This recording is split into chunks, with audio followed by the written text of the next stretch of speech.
you think is the biggest untold narrative, the thing that the media have been missing for years and years, or suppressing for years and years? The most nefarious type of fake news is when they do not cover something, they ignore a story. So for months and months and months, when mainstream media is not covering the border, that's a type of fake news because they are controlling what the narrative is. Deception by choice, right?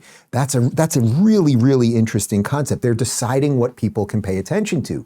And, if for those of you that are, let's say, Gen X or above, you remember when at 6:30 on ABC, NBC, and CBS, they had their news programs, and really they covered about the exact same stuff, almost in the exact same order. It might have been a little bit different, but if you were watching NBC News at 6:30 with Tom Brokaw, and then you flipped over to CBS News or to ABC News with Peter Jennings, it was basically the same stuff. Maybe they changed which way they were showing it. Like, okay, that's story number 1, this is story number 4, but it was basically the same. So the Overton window stayed the same.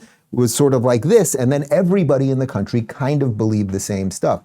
Cable news comes in, eventually, of course, the internet comes in, and now news is bubbling up from the bottom. There are Twitter reporters. Robert F. Kennedy Jr. going to the border, going, there's a problem here. Elon Musk going to the border, there's a problem here. And the mainstream media is pissed about that. So this idea of the Overton window, what we are allowed to talk about, that really is the issue here. Elon had a bit more to say about that.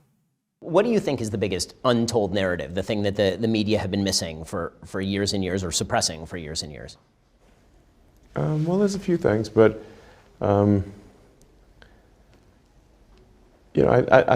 generally tried to say, to increase the so-called Overton window of what can be discussed and what is it okay to discuss without being ostracized.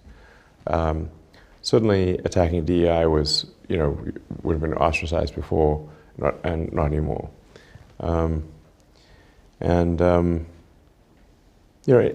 that's sort of sensitive or that the media ignores, the public can then raise it on the X platform and make that an actual topic of discussion. So what's interesting about sort of citizen journalism, or it's not even journalism. What's interesting about a guy who wanders down to a border town and just sees what's going on and then shares his thoughts, is that it bubbles up from the bottom, and then the people decide, oh, that is it. Boy, that's interesting. Why wasn't that on CNN?